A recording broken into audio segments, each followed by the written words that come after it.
ইরানের true promise 4 21 ধাপের লড়াই, অর্থাৎ 21 ধাপে এই লড়াইটি উন্নীত করেছে ইরান। বিশ্ব শক্তির সাথে লড়াই সমান তালে চালিয়ে যাচ্ছে। আমেরিকা বলেছে আজ রাতে ভয়াবহ আক্রমণ চালানো হবে ইরানের ভেতরে। ইরান জবাব দিয়েছে, পাল্টা জবাব আসছে ইরানের পক্ষ থেকে। ইরানের প্রেসিডেন্ট বলেছেন আমেরিকা যা চাইছে তা অ্যাচিভ করতে পারবে না। পাশাপাশি ইরানের যুদ্ধ কৌশল নেতৃত্ব চলে গেছে আইআরজিসির হাতে, তারা প্রেসিডেন্টকেও মানছে না। তথ্য আসছে বিভিন্ন রকম।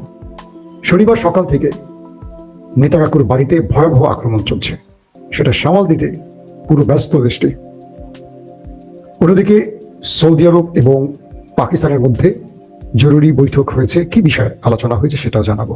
পাশাপাশি সৌদির সাথে চীনের $5 বিলিয়ন মার্কিন ডলারের সামরিক চুক্তি হয়েছে। দর্শক, এছাড়া আরো অনেক খবর থাকবে। দুবাই বিমানবন্দর পুরোপুরি অচল হয়ে পড়েছে এবং মিস্টার নেতানিয়াহু এই মুহূর্তে আসলে কি ভাবছে, চলেন আমরা অল্প সময়ের মধ্যে খবরগুলো দিব, কারণ আপনারা তারাবির নামাজে যাবেন সেজন্য। মাসুম ভাই বাংলাদেশের নতুন মীর জাফরের সম্পর্কে কিছু বলেন। চাকরি থাকবে না ভাই। এমডি নূর হোসেন চট্টগ্রাম চিটাগাং থেকে। খামেনির লাশ কোথায় রাখা হয়েছে? আমি যাই ইরানে একটু দেখে আসি কি অবস্থা হয়ে যায়। কলকাতা থেকে দেখছেন, সৌদি আরব থেকে দেখছেন। আলামিন নাকি? হ্যাঁ আলামিন ভাই। ওকে, চলেন আমরা আমাদের খবরগুলো আপনাদের দেওয়ার চেষ্টা করি। সব ঠিক আছে? সাউন্ড ভিডিও কোনো সমস্যা নাই তো? প্রিয় দর্শক, সকাল থেকে ইরানের বাহিনীগুলো ব্যাপক আক্রমণ চালিয়েছে নেতাকাকুর বাড়িতে। আক্রমণের ধরন পাল্টে গেছে। প্রথমে ইরানের আক্রমণগুলো মুসলিম রাষ্ট্রগুলো অর্ধেক ঠেকিয়ে দিত, বাকি কিছু অংশ ঠেকিয়ে দিত ইসরায়েল আমেরিকার প্রতিরক্ষা ব্যবস্থা। বাকি যে কটা থাকতো সেই কটা ইরান তার শত্রু টার্গেটে হিট করত।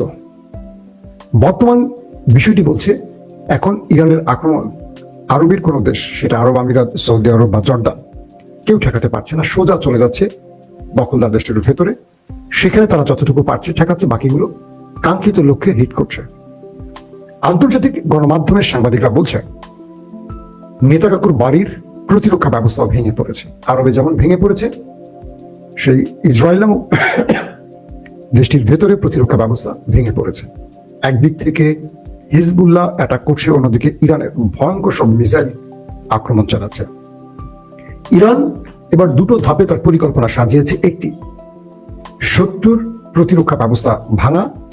দ্বিতীয়টি হলো শত্রুর মনোবলের সামরিক খাতগুলোকে, সামরিক কেন্দ্রগুলোকে ধ্বংস করা। ইরান এ যাত্রা সফল হয়েছে। আন্তর্জাতিক গণমাধ্যমের যারা এখন ইসরায়েল কভার করছেন সংবাদ, তারা বলছেন ভেতরটা, মানে পুরো দখলদার দেশটার ভেতরটাকে গাজার মতো মনে হচ্ছে। কয়েক মাস আগে যারা গাজাকে ধ্বংস করেছেন, আজ তারা ইরানের মিসাইলে নিজেরা ধ্বংস হচ্ছেন। হয়তো বা এটা আল্লাহর পরিকল্পনার অংশ। ইরান যে মিসাইলগুলো মারছে, সেই মিসাইলগুলো এই মুহূর্তে খুব বেশি ঠেকাতে পারছে না। তারা মুখে যেটা দাবি করছে, কিন্তু বাস্তবে যে ফুটেজগুলো আসছে সেই ফুটেজ বলে দিচ্ছে ইরান সফলভাবে কাঙ্ক্ষিত লক্ষ্যে আক্রমণ চালাতে পারছে। আমরা যে ফুটেজগুলো দেখেছি, সেই ফুটেজে দেখেছি ইরানের মিসাইল এবং ড্রোনগুলো ভয়ঙ্করভাবে একদম টার্গেটে হিট করছে। অন্ধকার আকাশে জলজল করে মিসাইলগুলো তারার মতো উড়ে এসে আশ্রয় পড়ছে সামরিক বিভিন্ন টার্গেটে। মোসাদ, সিনভ্যাল, সামরিক সদর দপ্তরের মতো গুরুত্বপূর্ণ স্থাপনাগুলোকে গুড়িয়ে দিয়েছে ইরানের মিসাইল। সঙ্গে খাইবার সেখান যোগ হয়েছে। খুররাম শাহ 4 ক্লাস্টার বোমা যোগ হয়েছে। শাহেদ ড্রোন তো আছে, অল্প দামের ড্রোন করছে অধিক ক্ষতি। সূত্রগুলো বলছে আমেরিকা এবং ইসরায়েলের প্রতিরক্ষা মিসাইল, এন্টি মিসাইল ফুরিয়ে আসছে। ইরান তাদের এই ঝুড়িকে খালি করার জন্য, মিসাইলকে খালি করার জন্য অল্প দামের পুরনো আমলের মিসাইলগুলো ব্যবহার করেছে অধিক, এবং এগুলো 20,000 টাকার একটা ড্রোন ক্ষতি করছে 20 লক্ষ টাকা বা 40 লক্ষ টাকার প্রতিরক্ষা মিসাইলকে। এভাবে ইরান তার কৌশল সাজিয়েছে। আজকে ইরানের পক্ষ থেকে দাবি করা হচ্ছে নতুন করে আবারও তারা 200-র অধিক মার্কিন সেনাকে ওপারে পাঠিয়েছে। আহত হয়েছে বহু। কারণ মধ্যপ্রাচ্যে যে আক্রমণগুলো হয়েছে, সে আক্রমণে এই মুহূর্তে মার্কিন কোনো ঘাঁটি অবশিষ্ট নেই। তারা যে অঞ্চলগুলোতে লুকিয়ে বাঁচার চেষ্টা করেছে সেখানেও টার্গেট হামলা করেছে ইরান।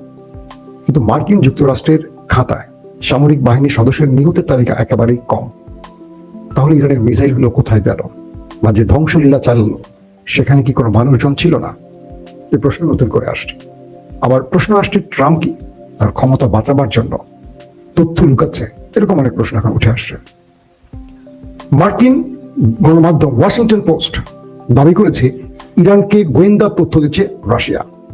বলছে আমেরিকার সেনা ঘাঁটি, সেনাবাহিনীর অবস্থান, প্রতিরক্ষা ব্যবস্থার সঠিক অবস্থানগুলো ইরানকে একদম রিয়েল টাইম পজিশন বা রিয়েল টাইম ইন্টেলিজেন্স সাজিয়ে দিচ্ছে রাশিয়া। কিছু কিছু আউটলেট বলছে শুধু রাশিয়া নয়, এই কাজটি চীনও করছে। চীন তার স্যাটেলাইট সহযোগিতার মাধ্যমে ইরানকে আমেরিকার পুরো ম্যাপ তুলে দিচ্ছে, আর ইরান সেই টার্গেটগুলোতে সফলভাবে আক্রমণ করে যাচ্ছে। তাই রাশিয়ার বিরুদ্ধে ব্যবস্থা নিতে বলছেন বিভিন্ন সামরিক বিশেষজ্ঞরা। পাশাপাশি ইরানের প্রেসিডেন্ট মাসুদ পেজিশকিয়ান আজ কথা বলেছেন আবার। তিনি বলেছেন, আমি আমার প্রতিবেশী বন্ধু রাষ্ট্রগুলোর কথা বলবো, মানে আরব বা মধ্যপ্রাচ্যের যারা ইরানের হামলায় ক্ষতিগ্রস্ত হয়েছে তাদের উদ্দেশ্যে বলবো, আমাদের ক্ষমা করবেন। আপনাদের রাষ্ট্র বা আপনাদের ভূখণ্ড ব্যবহার করে শত্রুরা ইরানে আক্রমণ করেছে বলে ইরান বাধ্য হয়ে সেই ঘাঁটিগুলোকে লক্ষ্য করেছে।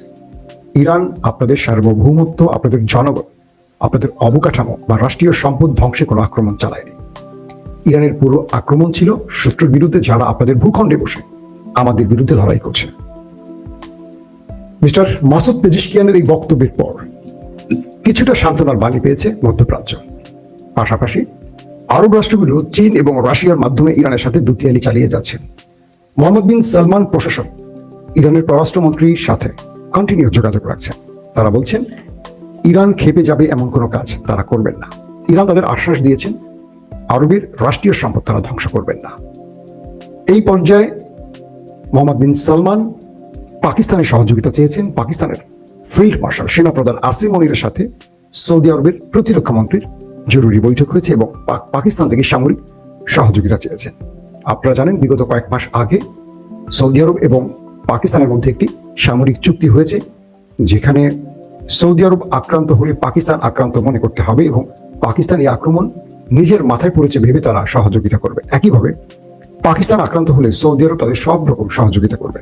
তো সেই চুক্তি অনুযায়ী এই দুটো দেশের মধ্যে বৈঠক হয়েছে এবং পাকিস্তানকে অনুরোধ করা হয়েছে তারা যেন ইরানের সাথে নেপথ্যে বসে ব্যাকডোর আলোচনা চালায়, যাতে করে ইরান বড় কোনো অ্যাডভেঞ্চার না করে সৌদি আরবের বিরুদ্ধে। এই মুহূর্তে ইরানের রাষ্ট্রীয় নেতারা, ধরেন ট্রাম্পের একটি বক্তব্য দিয়ে বলি, ট্রাম্প বলেছেন যে ইরানের প্রথম স্তরের সব কমান্ডার নিহত, সুপ্রিম কমান্ডার নিহত, তৃতীয় সারির সকল লিডার নিহত। ইরানকে এখন নিয়ন্ত্রণ করছে চতুর্থ স্তরের কমান্ডাররা।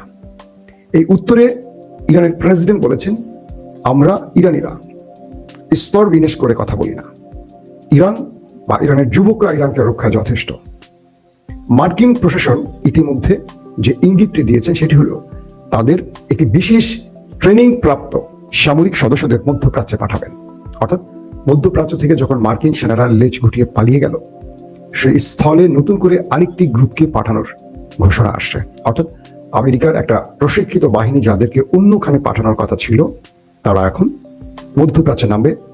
কারণ মিস্টার ট্রাম্প ফেসে গেছেন মধ্যপ্রাচ্যে। আরব বুঝে গেছে মধ্যপ্রাচ্যে মার্কিন ঘাঁটি শুধু মার্কিন স্বার্থে বা ইসরায়েলকে রক্ষায়, আরবদের রক্ষায় না। এটা স্পষ্ট হয়ে গেছে বিগত 7-8 দিনে। ইতিমধ্যে ইরানের চীনের সাথে সৌদি আরবের $5 বিলিয়ন মার্কিন ডলারের চুক্তি হয়েছে। যে চুক্তির পুরো টাকাটা পাওয়ার কথা ছিল আমেরিকা, সেটা এখন পেয়েছে আমেরিকার চিরশত্রু চীন।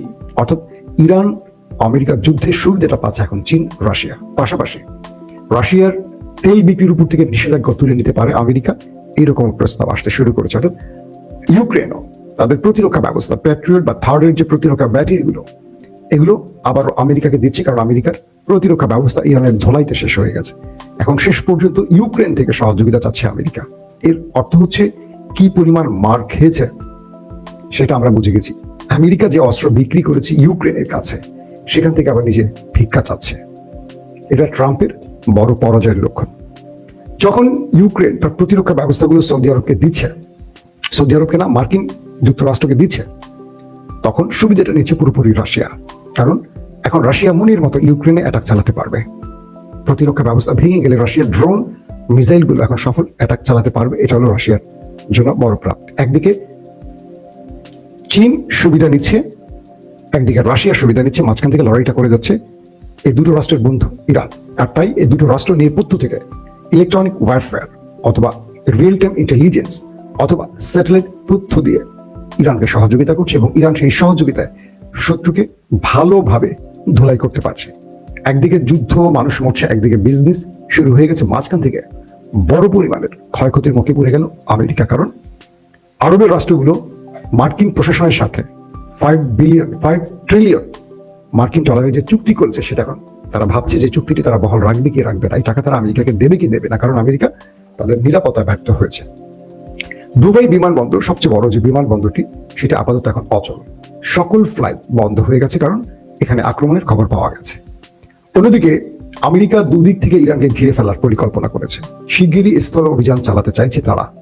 আর ইরান বলছে ওয়েলকাম, আমরা তোমাদের জন্য অপেক্ষায় আছি, তোমরা আসো, তোমাদের কবরস্থ করার জন্য আমাদের যুবকরা অপেক্ষায় আছে। পাশাপাশি যে কোনো মুহূর্তে ইরানের সাথে মানে আমেরিকার বা ট্রাম্প প্রশাসন বলছে ইরানে তারা ভয়াবহ আক্রমণ চালাবে। আজ রাতে তারা আক্রমণটি চালাতে পারে। ইরান সম্ভাব্য আক্রমণ ঠেকাবার প্রস্তুতি নিচ্ছে এবং ইরান তার দ্বিতীয় সারপ্রাইজ, অর্থাৎ আজকে আমেরিকা তাদের যে আক্রমণটা করতে পারে সেই আক্রমণের প্রতি উত্তরে তারা কি জবাবটা দেবে সেটা সাজাচ্ছে। বলা হচ্ছে ইরানের ভূগর্ভস্থ মিসাইলগুলো প্রস্তুত আছে এবং আজ রাতে আমেরিকার বড় আক্রমণ আসলে ইরান তার গোপন আস্তিন থেকে ভয়ঙ্কর মিসাইল পৃথিবীকে নতুনভাবে দেখাতে পারে, যেটা এখন পর্যন্ত ইরান ব্যবহার করেনি।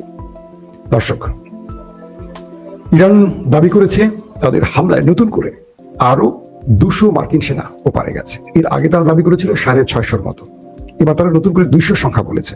পাশাপাশি তারা বলছে যে আমরা তথ্য প্রকাশ করলেও তারা তথ্য গোপন করে, কারণ তারা বিশ্বকে দেখাতে তারা বিজেতা, কিন্তু তারা বিজেতা না। তাদের টোন বলছে, তাদের সুর বলছে, তাদের কথাবার্তা বলছে তারা পরাজিত হয়ে গেছে। কারণ তারা সকালে যেটা বলছে বিকালে সেটা উল্টোটা বলছে। অন্যদিকে হিজবুল্লাহ এবং ইসরায়েলের মধ্যে স্থল অভিযান প্রকাশ্যে এখন বড় মাপে চলছে। দু গ্রুপের মধ্যে লড়াই থামছে না, ব্যাপক আকারে চলছে। পাশাপাশি ইসরায়েলের নিরাপত্তা মন্ত্রী বেন গভিরের বাড়িটিও জয় বাংলা হয়ে গেছে এবং তিনি তার বাড়ির আফসোসে কান্নাকাটি শুরু করে দিয়েছেন। ইরানের তেল গ্যাসকে টার্গেট করে আমেরিকা এখন নতুন মিশনে নামছে। আজ রাত সেটা নিয়ে আমি আলোচনা করব। আমেরিকা বলছে তারা ইরানকে শেষ করে ইরানের তেল গ্যাসে তারা ভাগ বসাবে। ইউরোপকে বলছে তোমরা টেনশন নিও না, আমরা ইরান দখল করে ইরানের যে তেল গ্যাস আছে আমরা ভাগ বাটোয়ারা করে খাবো। ইরান বলছে তোমরা গাছে কাঁঠাল গোপে তেল দিয়ে বসে থাকো, আমরা তোমাদের দেবার জন্য ওয়েট করছি। দর্শক, এখন আপনারা বলেন, যুদ্ধের এই পরিস্থিতিতে ট্রাম্প আর ইরান যে দুই দিকে ছুটছে, এতে করে যুদ্ধ থামার কোনো লক্ষণ খুঁজে পাচ্ছেন কিনা? আপনাদের জন্য আজকের প্রথম প্রশ্ন আমার, যেটা আমি রাত 11টা আপনাদের প্রশ্নের উত্তরটা অবশ্যই চাইব, সেটা হলো এই যুদ্ধে আমেরিকা জয়ের কোনো সম্ভাবনা দেখছেন কিনা, অথবা যুদ্ধ দীর্ঘায়ু হলে আমেরিকার কি ক্ষতি, ইরানের কি লাভ? আশা রাখি এই প্রশ্নটি আপনারা উত্তর দেবেন কমেন্টে। আমি রাত 11টা এটার উত্তর দেওয়ার চেষ্টা করবো। আপনাদের সাথে আমার মতামতের যদি কোনো মিল থাকে অবশ্যই জানবেন, আর যদি ভিন্নতা থাকে সেটাও আমার রাত 11টার আলোচনা আমি আপনাদের বিস্তারিত জানাবো। একজন প্রশ্ন করছে, মাসুম ভাই আব্রাহাম লিঙ্কন কি ডুবে গেছে? না, এখন পর্যন্ত এই তথ্য পাওয়া যায়নি। আব্রাহাম লিঙ্কন হিট করা হয়েছে, সেটা পালিয়ে গেছে, সেটা ইরানের জলসীমার থেকে অনেক দূরে পালিয়ে আশ্রয় নিয়েছে। তবে ইরান আব্রাহাম লিঙ্কনকে টার্গেট করে আরো বড় রকম অ্যাডভেঞ্চারে যাচ্ছে, এটা শোনা গেছে। তারা আমেরিকাকে সিগন্যাল দিচ্ছে যে তুমি সরো, তুমি পালাও, তুমি যুদ্ধ বন্ধ করে তোমার অন্যায়ের জন্য ক্ষমা চেয়ে সরে যাও। আমি তোমাকে সুযোগ দিচ্ছি, নতুবা আমি তোমাকে আক্রমণ করতে যাচ্ছি বড় আকারে। তবে ইরান তার আক্রমণ সহ্য করার প্রস্তুতি নিয়ে বসে আছে। এখন আমেরিকা ইসরায়েল